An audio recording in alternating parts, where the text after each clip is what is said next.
और मेरा तो मंत्र है, न खाऊंगा न खाने दूंगा। इलेक्टोरल बॉन्ड हिंदुस्तान का सबसे बड़ा घोटाला है। बीजेपी ने रिश्वत के तौर पर चंदा लिया और मोदी सरकार ने बदले में बड़े बड़े ठेके दिए। पहले कंपनी के मालिकों को ईडी से डराया, फिर चंदा मिलने के बाद मामले को खत्म करवाया। आज हम एक एक करके सबूतों के साथ देखेंगे किस उद्योगपति पर कब कार्रवाई हुई और कब उनसे पार्टी को चंदा देने के लिए बॉन्ड खरीदवाए गए और कब उन्हें सरकार से बड़ा धंधा मिला। पहला नाम है फ्यूचर गेमिंग और होटल सर्विसेज। इस कंपनी ने 1368 करोड़ रुपए के बॉन्ड खरीदे और 2 अप्रैल 2022 को फ्यूचर गेमिंग और होटल सर्विसेज की 409 करोड़ की संपत्ति पर ईडी ने छापा मारा और उसको जब्त कर लिया। और 2 अप्रैल 2022 यानी ठीक 5 दिन बाद इस कंपनी ने 100 करोड़ के इलेक्टोरल बॉन्ड खरीद लिए मोदी सरकार के लिए। लेकिन सबसे परेशान करने वाली बात यह है कि फ्यूचर गेमिंग की कुल संपत्ति है 500 करोड़, लेकिन इलेक्टोरल बॉन्ड से चंदा दिया है 1368 करोड़ का। यह सबसे बड़ा घोटाला है। जब आपके पास 500 रुपए हैं टोटल, तो आप किसी को 1300 रुपए कैसे दे सकते हो। इस लिस्ट में दूसरा नाम आता है मेगा इंजीनियर का, जिसने 966 करोड़ का चंदा दिया। अब आप चंदे का घोटाला देखिए। 13 अप्रैल 2023 को मेगा इंजीनियर का उद्योगपति करोड़ों का चंदा देता है। फिर ठीक 1 महीने बाद मोदी सरकार मेगा इंजीनियर को 14,400 का ठाणा बोरीवली ट्विन टनल का प्रोजेक्ट दे देती है। और आपको बता दूं, चंदा देने से 4 साल पहले मेगा इंजीनियर पर ईडी ने रेड मारी थी। मतलब ईडी सीबीआई के द्वारा पहले दबाव डाला गया, फिर 966 करोड़ का चंदा मोदी सरकार को दिया गया। उसके बाद मोदी जी ने कंपनी को 14,400 करोड़ का ठेका दे दिया। अब आपको पता चल गया, मोदी जी ने कहा था न खाऊंगा और न खाने दूंगा।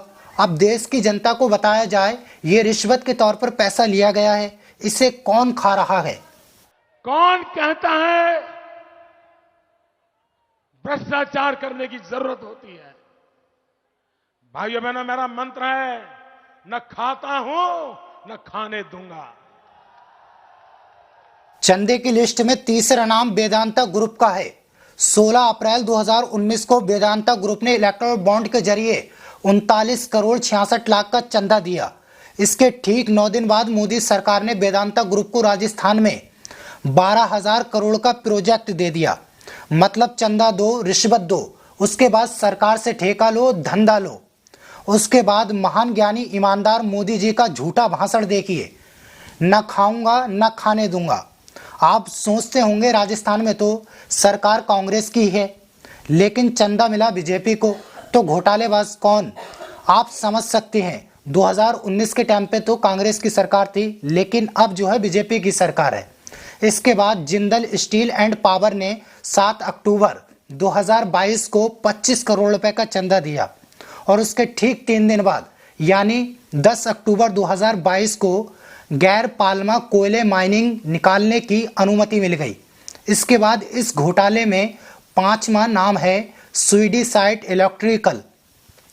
इस कंपनी पर दिसंबर 2023 में हैदराबाद में छापा पड़ा। इसके बाद इस कंपनी ने 11 जनवरी 2024 को 40 करोड़ का बीजेपी को चंदा दिया। दूसरे देशों में एसबीआई, आईटी, ईडी के छापे के कारण कंपनियां टूट जाती हैं, बर्बाद हो जाती हैं। लेकिन हमारे भारत में ऐसा होने के बाद सरकार रिश्वत और चंदा लेती है, उसके बाद सरकार ठेके और कंपनियों को दिए जाते हैं। यानी कि सरकारी ठेके और जो है सरकारी काम वो उन कंपनियों को दे दिया जाता है रिश्वत के तौर पर। अब आप छठी कंपनी देखिए, इसका नाम है टोरेंट पावर। इस कंपनी ने 86 करोड़ का चंदा दिया। इसके बदले में बीजेपी ने गुजरात में 47,000 करोड़ की सरकारी डील दे दी। आपको सब कुछ मैं साफ साफ आपकी स्क्रीन पर दिखा रहा हूं, कुछ भी अपनी तरफ से नहीं बता रहा हूं। इस कंपनी को 47,000 करोड़ की गुजरात में डील दी गई क्योंकि इसने चंदा दिया था। अब आप 7वीं कंपनी देखिए, जिसका नाम है हल्दिया एनर्जी लिमिटेड।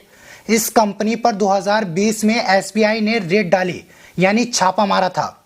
उसके बाद इस कंपनी ने 377 करोड़ रुपए इलेक्टोरल बॉन्ड के जरिए सरकार को चंदा दिया। इस कंपनी ने सीबीआई के छापा पड़ने के बाद मोदी सरकार को चंदा दिया।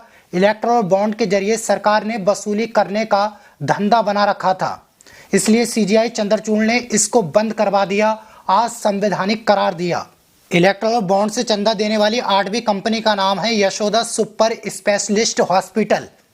इस पर 2022 में इनकम टैक्स ने छापेमारी की थी और इस कंपनी ने अगले साल 2021 में मोदी सरकार को 162 करोड़ का चंदा दिया।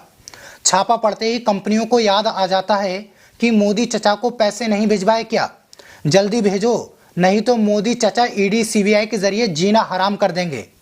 और पैसा पहुंचते ही सारे केस वापस ले लिए जाते हैं और क्लीन चिट दे दी जाती है। अब आप 9वीं कंपनी देखिए जिसका नाम है DLF कमर्शियल लिमिटेड। इस कंपनी पर 2019 में सीबीआई ने जमीन के मामले में कार्रवाई की थी। 2019 में सीबीआई ईडी ने एक साथ दबोचा था। इसके बाद इस कंपनी ने 130 करोड़ के इलेक्टोरल बॉन्ड खरीद लिए और मोदी सरकार ने सारे केस खत्म करवा दिए। इसके बाद अगली कंपनी का नाम है bright star investment private limited. इन्होंने 2019 में इलेक्टोरल बॉन्ड के जरिए 10 करोड़ का चंदा दिया और 2022 में असम की हेमंत सरकार ने मेडिकल इंफ्रास्ट्रक्चर के MOU साइन कर लिया। अब आप 12वीं कंपनी हेट्रो को देखिए। इनकम टैक्स डिपार्टमेंट ने हेट्रो ग्रुप पर छापा मारकर 550 करोड़ की संपत्ति जब्त कर ली। इसके बाद इस कंपनी ने 7 अप्रैल 2022 को करोड़ों रुपए के बॉन्ड खरीद लिए और सब चंगा सी हो गया, कंपनी को राहत दे दी गई। अब आपको अगली कंपनी का कच्चा चिट्ठा खोलकर बताता हूं जिसका नाम है नवायुग इंजीनियर लिमिटेड। ये वही कंपनी है जिसके टनल में उत्तरकाशी के 41 मजदूर फंस गए थे। इतनी घटिया इस कंपनी ने टनल बनाई थी, एक भी नियम का पालन नहीं किया गया था। लोग इस कंपनी पर कार्रवाई की मांग कर रहे थे, लेकिन मोदी सरकार ने कोई कार्रवाई नहीं की क्योंकि इसने सरकार को करोड़ों अरबों रुपए का चंदा पहले ही दे दिया था। 2019 में इस कंपनी ने 30 करोड़ का चंदा देकर और 2022 को 10 करोड़ का चंदा देकर चौकीदार का मुंह सिल दिया था। सरकार को रिश्वत देकर कंपनियां धंधा ले रही थी, इसलिए सीजीआई चंद्रचूड़ ने एसबीआई से कहा चंदे की लिस्ट दिखाओ, तो एसबीआई के पसीने छूट गए क्योंकि मोदी सरकार फंसने वाली थी। ये आज़ाद भारत में किया गया सबसे बड़ा घोटाला है। मोदी जी के मुंह से इलेक्टोरल बॉन्ड के बारे में एक शब्द तक नहीं निकल रहा है क्योंकि कंपनी पर ईडी सीबीआई की रेड डलवाकर रिश्वत ली गई, फिर उन्हीं कंपनियों को सरकारी ठेके दे दिए गए। फिलहाल तो इस वीडियो में इतना ही, फिर मिलेंगे अगले वीडियो में। तब तक के लिए अपना और अपनों का ख्याल रखें।